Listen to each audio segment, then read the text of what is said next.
Welcome to Imperfect Momming. Our children are constantly looking to us for examples. The term role model doesn't quite cut it here. We are shaping their worldview with every move we make.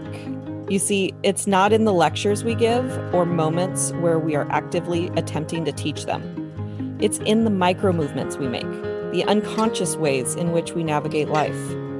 We are constantly teaching our children how to show up for themselves, their friends, their future partners, and even their future children. So, what can we do to ensure we are raising thoughtful, compassionate, self-aware human beings? We have to become them ourselves.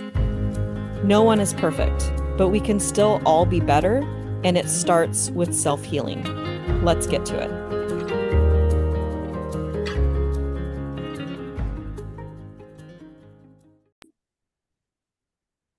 Welcome back to Imperfect Momming, and we have a very special guest today, Taylor Irby. Welcome to Imperfect Momming. Thank you so much. It's good to be here. And tell us a little bit about who you are and what you do. Yeah, so I am a mom of 5 kids. My oldest is 16 and my youngest is 6. And I'm married to Josh of 18 years. We live in the Atlanta area, but we used to live in Sarajevo, Bosnia, which is located in Eastern Europe. We were there for 11 years. So what brought you over there and what brought you back? Yeah, so we worked with a nonprofit serving students and their families. We did college, and then we worked with high schoolers towards the end. I also worked as a life coach, coaching high schoolers, and then also people who were like me, expats living overseas and trying to kind of navigate life. And then we came back in 2020, and the pandemic hit. Pandemic hit, and in 3 days we were on a plane because our youngest child has severe asthma, and we needed to be closer to specialists in Atlanta. So we made the really rough decision to give each of our children a suitcase and say, take what you want, and we're leaving in 3 days, which was the most difficult decision ever. We came back to Atlanta, and I started my coaching practice where I coach families and moms, and I do life coaching and parent coaching. I also offer debriefs for people who have served overseas and need to kind of transition back to the States. Yeah, there's not a lot of support for transitioning out of the military, is there? Yeah, there's not. I actually didn't serve with the military. We were with a nonprofit, but Okay. I feel like, a lot of these things are the same because you've entered a whole different culture, and, trying to come back and transition to normal life, it can be quite jarring. And so I walk with people through grief and loss, through transitions, through sources of stress, understanding how to manage and relegate their emotions and stress, uh, and just kind of like process what just happened and then what's next. Yeah. Yeah, and it's, we've all experienced so much grief and loss in the last, well, we're approaching 3 years now, aren't we? Yes. Yeah. Yes. Mhm. So you are needed, my friends. I'm available, and it's my honor and my joy to work with people.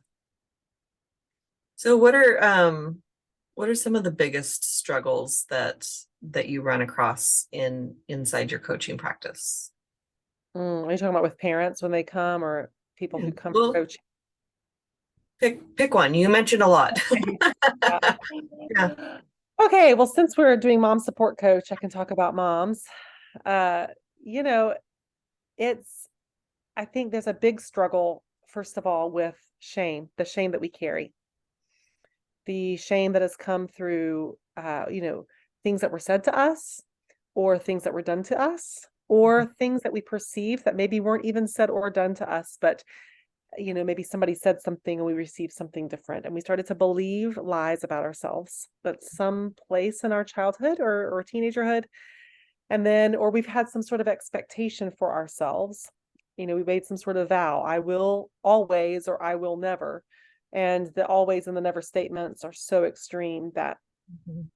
we're bound to do those things, especially if we've made some sort of oath or vow. And so we come into parenthood with this expectation that Yeah. we're going to get it a certain way. We're not going or we are going to do this. And when reality hits and we realize, oh goodness, I'm actually doing it now. You know, there can be a lot of, I think that's where mom guilt comes in and mom rage, is this sense of carrying shame. And so that's where I always start, is what's going on inside of you when you've encountered your child. And people don't never want to start there. You usually want to say, no, but what do I do? Give me something practical to change the behavior. And I said, I want to, and we will, but we're first going to start with what is going on inside of your heart when you have, encountered this discipline issue. Yeah. So good, because, and it's interesting that this topic comes up because I've talked a lot about mom guilt, and the topic of mom shame just kind of showed up, and where I had processed some guilt, but I hadn't really processed the shame. Yeah. And we think of shame as someone else projecting their disapproval onto us, but I'm a surrogate. This is a perfect example of it is all inside. It's all what you believe.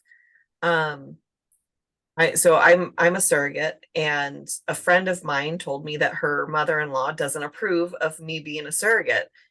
And it's like, that's nice. Good for you.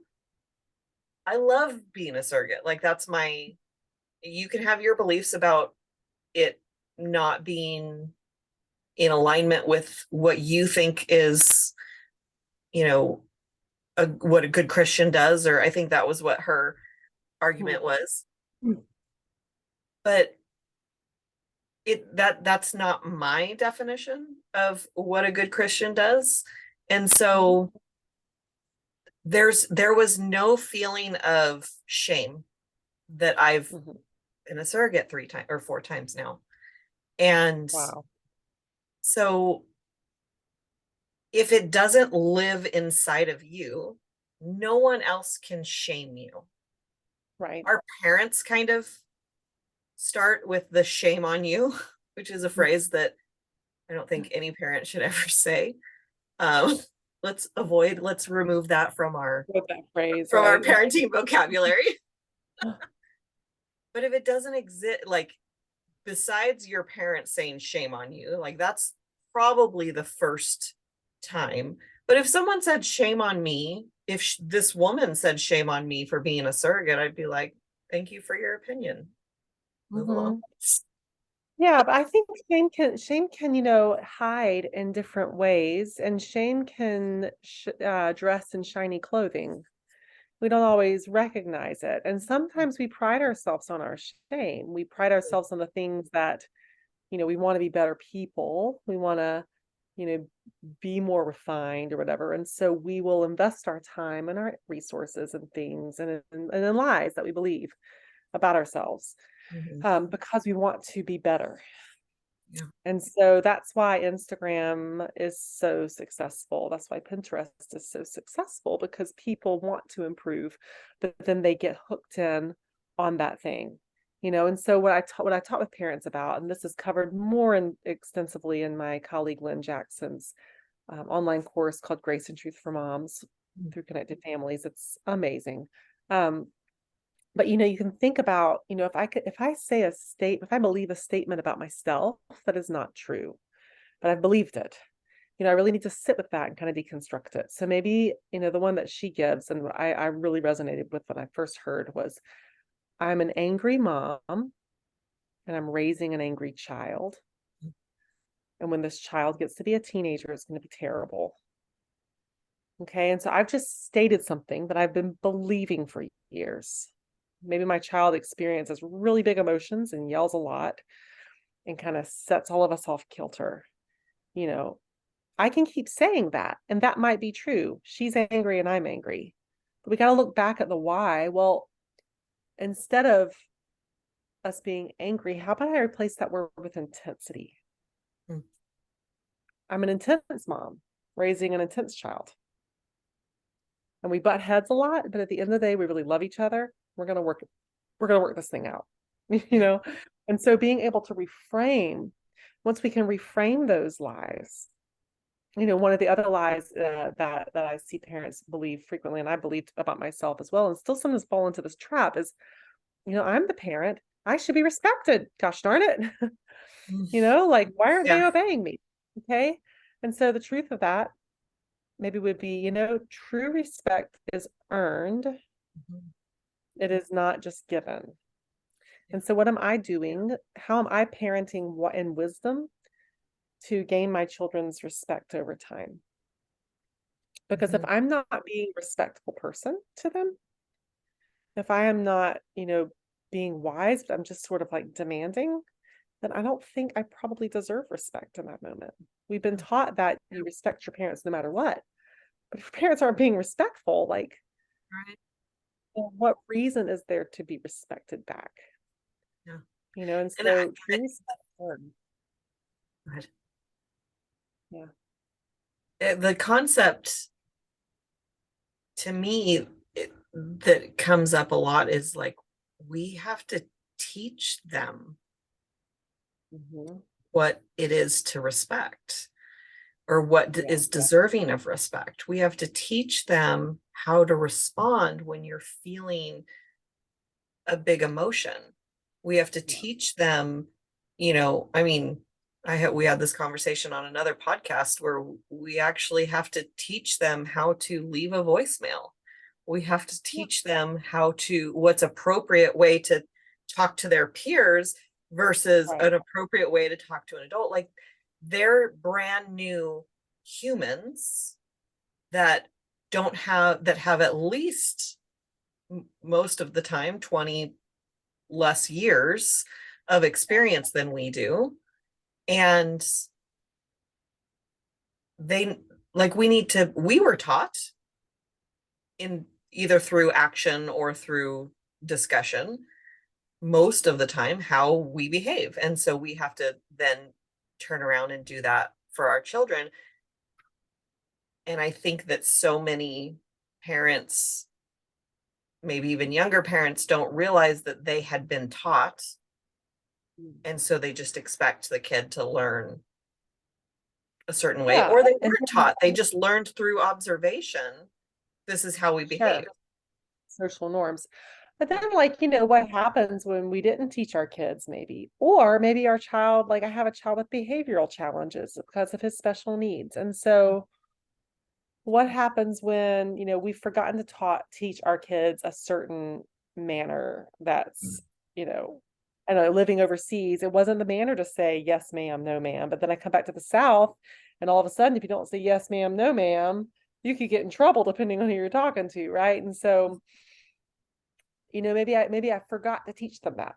Well, then when my child is around and that behavior comes out, or my little kid that has a real problem with behavior because of his developmental issues, you know, am I going to sit here and roll my eyes like in shame, like, oh gosh, I'm so embarrassed. And so then I try to like play it off as if it's the kid's problem. And so I look at the other adult in the room and go, you know, am I acting that way? Because that's producing shame. It's both receiving shame. My child has done something that I feel ashamed about, and it's something about my parenting. So I want to make sure that this other adult knows so they don't shame me, and in turn, I'm shaming my child. Mhm. Or am I going to say, yeah, oh yeah, look at him. Yep. And I deal with him and say, we're working on it. He's getting there. He's come a long way. Yeah. He got a long way to go, but he's getting there. You know, do I let it and and marinate, or do I, you know, speak the truth in that? And I think also Brene Brown, no, Ann Voskamp. Ann Voskamp talks about shame dies when stories are told in safe places. And so being able to share that out loud. You know, I'm feeling really insecure right now, guys, about, you know, this, that, or the other. And I wanted y'all to know if it's a safe place to share that. Because once that's known, like, all of a sudden I don't feel as insecure anymore. Can you say that quote again? I think I that landed so hard, and Hmm. I think people need to hear it again. Say it one more time. Yeah, I think pretty sure it's Ann Voskamp. And the quote is, "Shame dies when stories are told in safe spaces or safe places." Yeah.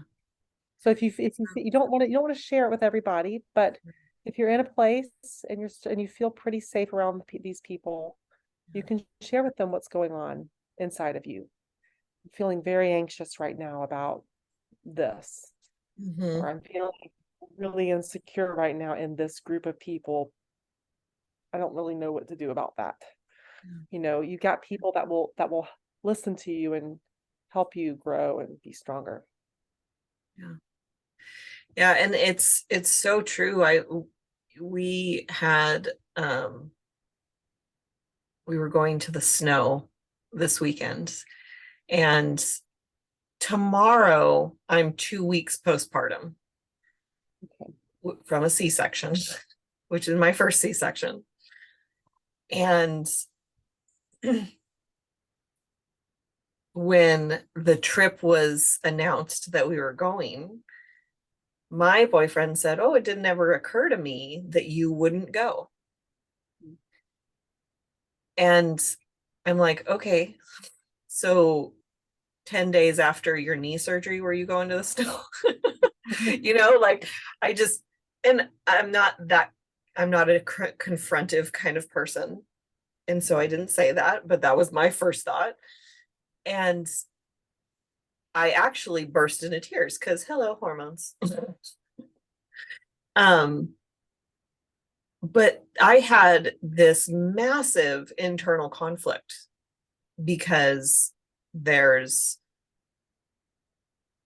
I had some guilt over like all the things that I wasn't able to do over the last 10 months because I was in a high risk pregnancy, and how much I was looking forward to being not pregnant anymore and going back to like not just life as usual, but going into more activity where I realized that I have a very active child and he wants me to be active with him. And I want to be active with him in a way that I didn't always experience as a kid. And so I have this like conflict of this new person I'm wanting to be and understanding that I also need to heal. So there was a lot of like, I did a lot of soul searching because I'm like, am I just going because I feel guilty?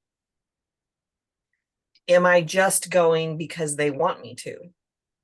Like I was digging real deep because I'm like, I'm the mom guilt queen over here. Like I have to get to a point where I'm not going just because I feel selfish staying home. Yeah. Because there's not a single person, at least that's had a C-section, that would call me selfish for staying home. Yeah. My sister-in-law commented on Facebook when I did, because we did end up going, and it was a lot of fun, and all the things that I was worried about didn't happen. So that's another little lesson that I learned. But I posted a picture of us. We were all sitting in the truck getting warm from being out in the snow. And my sister-in-law said, "Girl, what are you doing? Go home and be in bed," And I'm like, I'm just sitting. I could sit at home, or I could sit in the snow. Like I was in the truck, or I was sitting on one of our inflatables, and and we ended up having a lot of fun. And I didn't go because I felt guilty. I actually went because I wanted to go. Yeah.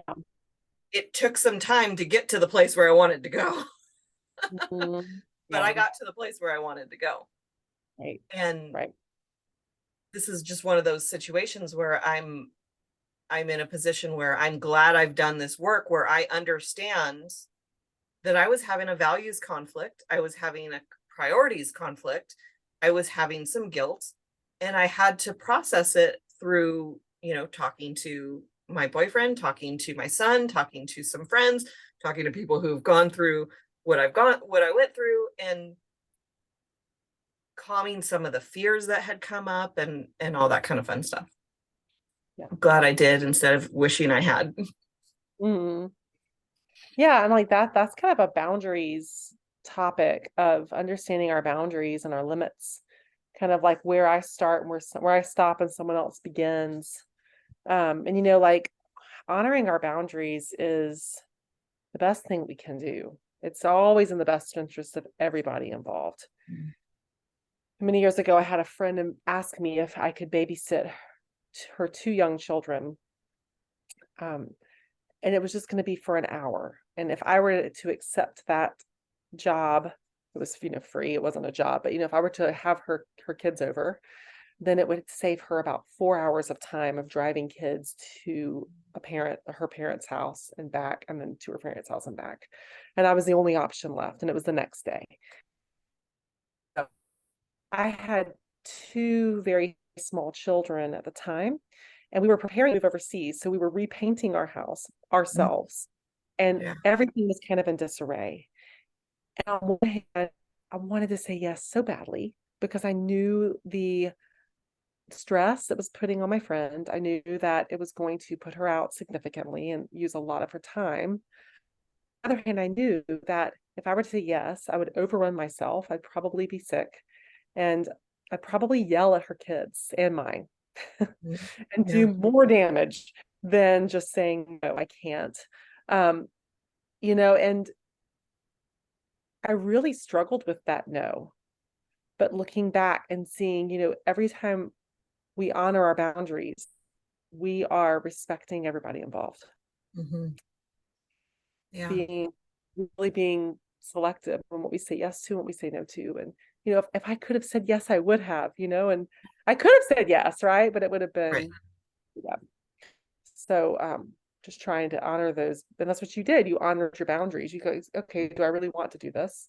Why am I saying yes? Is this the wise choice? And then at the end, saying yes, but even within that, knowing when you needed to stop and rest and honor your body as well. Yeah, I was very clear on what my issues of going were. And there was, the one issue was I didn't want to be cold because I got into bed.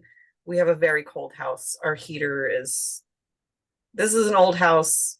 The heater doesn't touch the bedroom. And this problem I'm anticipating getting fixed soon when they replace the roof, and then somebody will go onto the roof and say, oh, this is the problem with your heater. So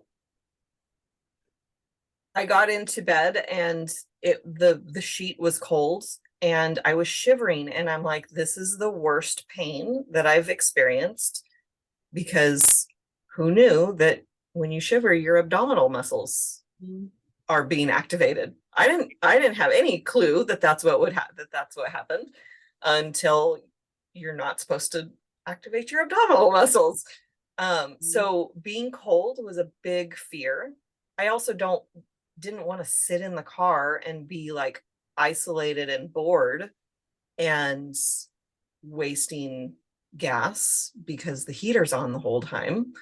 And I think those were my issues, is I didn't want to be alone. I didn't want to be bored, and I didn't want to be cold. And so all of those issues ended up being resolved because, number one, I dressed warmly enough. I never felt cold the whole time, and I didn't sit in the truck the whole time. And so I was warm enough. And in fact, I had to roll the window down because the truck was so warm, even with the car off. Like the only time I had to have the car on was when I needed the adapter to work because I'm also pumping, so I needed electricity. But when one of the kids was in the car trying to warm up also. And it was actually a lot of fun going outside and sitting on one of the floaties and getting to talk with friends and strangers and watching the kids go down the hill. Like there was no part of it that was that was boring or isolating or, you know, feeling alone or excluded. And, you know, and it created a memory with my son that he will remember forever. Yeah. Although he's disappointed that I didn't take pictures. And I'm like, well, we took video. I didn't take my phone out of the car. Like there was no point. Right. There was no signal. And the only pictures I took were of the dogs. But it's, you know, that like my higher priority was my son feeling loved and Yeah. feeling supported. Right. And Right. and if I can do that without sacrificing my body, my healing, then I was happy to do that. Right. And but with these when it was unknowns, like it was interesting that it just went into straight into fear of Right. I'm going to be in pain or I'm going to be alone and bored. I knew there wasn't going to be any service where we were, and I was like, I use my service. Yeah. Use my phone a lot for entertainment. Right. Anyway, no, this is a good conversation about the, you know, shame and all kinds of boundaries and all kinds of goodies. Yeah, good stuff. Is there a piece of advice that you want to share with moms listening? Yeah. So I would say if you've never done the work of learning what your boundaries are, or just learning about boundaries, highly recommend diving in you want as soon as possible so they become part of your life. Mm. You're not things that you don't want to say yes to, and you're not, you know, offering yourself when your limits are max. Maybe you want to do something, but you know, and you need to understand that. The book Boundaries by Townsend is excellent. Highly Mhm. recommend that book in particular when learning about boundaries. Mhm. And I mentioned earlier, well, just writing out your lies you believe about yourself Yeah. and the truth that correlates with those that can really set you free a lot of things. So that course is Lynn Jackson of Connected Families. If you just go to connectedfamilies.org and search Grace and Truth for Moms, you'll find it there. Excellent course. But the more that you can kind of start to, we call it taking every thought captive. So saying something and you realizing, oh, that's kind of negative. That's a lie. That's probably not true. So, you know, write it down and then spend some time by yourself to try to work that out into something that you can believe that is helpful and beneficial. Because what we believe is what's going to end up influencing our actions and our Absolutely. feelings. So being able to kind of rewire that as soon as possible and get those on the right track would be very helpful. I'm glad you mentioned the course because I'm like trying to think, I'm going through my personal development journey in my head and I'm like, could I have pinpointed the lies that I believed about myself without someone helping? Yeah, And I know that I I could. I don't think I could. And you know, I mean, without like, I'll actually drop the link into the chat if you want to check it out. But it's an excellent course. And you know, Lynn is 70 years old, and that's one reason I just love being around her because she has so much wisdom and among adult children, and she really made this really difficult journey through believing the truth over the lies, and I think that's so key. Yeah, because there was an analogy that someone used one time about like old records. So hopefully my listeners aren't too young to know what a record is. But with records, they can get warped. Yeah. And when they get warped, they don't sound the same. They don't sound normal, right? So they don't they sound warped. So when it's our record, I heard this in a book. I'm sure. I don't know which one. But when it's our record that's warped, it sounds normal to us. Right. Because we've been listening to it warped. Like, have you ever heard a song that's, on an album, on a seat, on an actual album, and then heard that same song in concert? They don't sound alike. They sound similar, but they don't sound identical. Like, you could hear the differences where they change it in the live concert. Those changes are warped beliefs. But when you have a coach or go through a program that points out that kind of thing, like, we can hear where the record is warped. Yeah. And that's a huge benefit of having a coach. And because we can't see our own blind spots. If we could, they wouldn't be our blind spots. Yeah, and just to have someone who can provide that support, encouragement, and accountability along the way. So we need somebody that will, come alongside us and help us see those warps, but then also like tools to help straighten it out. Yeah. And, accountability to make sure that we follow through. Mm-hmm. Absolutely. Now, you mentioned boundaries. Was there another book, or was that the book that you wanted to recommend for our readers? That's in this conversation, that book is a great one. And that course, those are some great next steps based on this conversation. Yeah. And I remember I read Boundaries. I have it in my library. I can clearly see the pencil line on the cover. I don't remember anything about it, but I know that I have the book, and I'm pretty sure that I read it. Yep.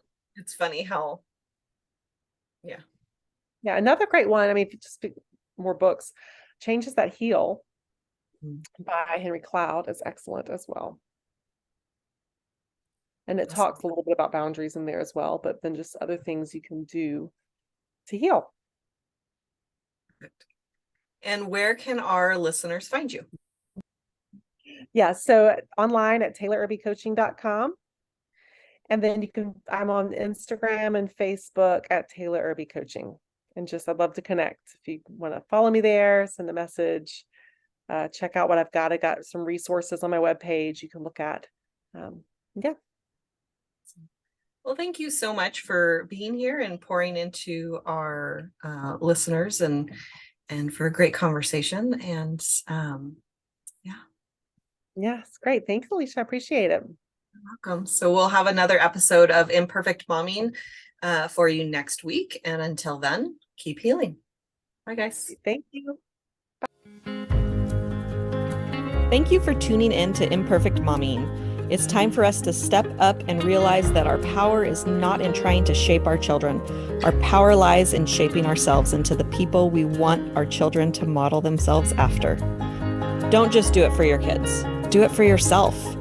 When you become a more self-aware, compassionate, and confident person, you and everyone around you benefit. For more information about me and my work, visit AlysiaLyons.com. That's ALYSIALYONS.com. See you next time.